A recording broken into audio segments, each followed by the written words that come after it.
எதிர்ப்பு சக்தி நம்மளோட உடல்ல கம்மியா இருக்கும் போது இப்படி உள்ள வர்ற தூசிய உடனடியா சைனஸ் அப்படிங்கிறது எதிர்க்காது.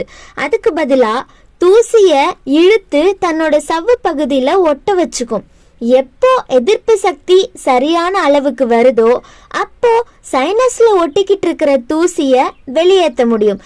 இந்த மாதிரி சமயத்திலையும் தும்மல் வரும். முதல்ல வந்த தும்மல் தூசி இருக்கிற இடத்துலயே தெரியும். ஆனா எதிர்ப்பு சக்தி குறைஞ்ச நிலையில தூசி மூக்குக்குள்ள போய் கொஞ்ச நாள் கழிச்சு கூட தும்மல் வரலாம். எப்போ தும்மல் வந்தாலும் அது உடலுக்கு கெட்டது விளைவிக்கிற தூசிய வெளியேற்றுற முயற்சி தான் அப்படிங்கிறத நாம மறந்துடக்கூடாது. இங்க நம்ம தூசி அப்படிங்கிறது ஒரு உதாரணத்துக்கு தான். இதுக்கு பதிலா உடலுக்கு கெட்டது விளைவிக்கிற கண்ணுக்கு தெரியாத குளிர்ச்சி வெப்பம் அப்படின்னு எதுவா இருந்தாலும் இருக்கலாம். எப்பெல்லாம் தும்மல் வருதோ அப்பெல்லாம் உடல்ல இருந்து கழிவு வெளியேறுது அப்படிங்கிறது அர்த்தம். தும்மலை பார்த்து நாம பயப்பட வேண்டியதில்லை. உடலுக்கு கெட்டது விளைவிக்கிற ஒரு பொருள் மூக்கு வழியா உடலுக்குள்ள நுழைஞ்சிட்டா அதை தடுக்கிற வெளியேற்றுற முயற்சி தான் தும்மல். இதுல தும்மல் அப்படிங்கிறது ஒரு நோய் கிடையாது அப்படிங்கிறத நம்ம புரிஞ்சுக்கணும். தும்மல் நோய் இல்லை அப்படின்னு புரிஞ்சுக்கிறதுக்கான இன்னொரு விஷயம் என்ன அப்படின்னா அதோட வேகம். ஒரு மனுஷ தும்மலோட வேகம் என்ன அப்படின்னு தெரியுமா? உச்சக்கட்ட தும்மலோட வேகத்தை நம்மளோட விஞ்ஞானிகள் கண்டுபிடிச்சிருக்காங்க. அதோட வேகம் 180 கிலோமீட்டர் வேகத்துல இருந்து 220 கிலோமீட்டர் வரைக்கும் இருக்கு. 220 கிலோமீட்டர் வேகத்துல போற ஒரு வாகனத்தை பார்த்திருக்கீங்களா?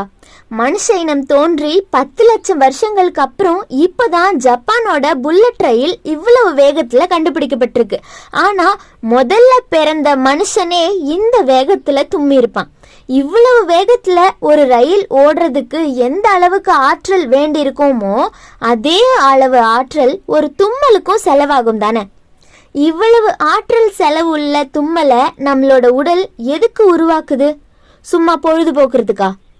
வெளியிலிருந்து நம்மளோட உடலுக்குள்ள போற அந்த அந்நிய பொருளால ஏற்படுற பாதிப்பை விட இந்த தும்மலுக்கு ஆகிற செலவு பரவாயில்ல அப்படின்னு உடல் முடிவு செஞ்சிருது. தும்மல் நோய் இல்லை அப்படின்னா அதுக்காக சிகிச்சை எடுத்துக்கணுமா வேண்டாமா அப்படின்னு ஒரு கேள்வி வரும். நம்மளோட மரபு வழி சிகிச்சைகள் எல்லாமே தும்மலை நிறுத்துறதுக்காக கொடுக்கப்பட்டவை கிடையாது.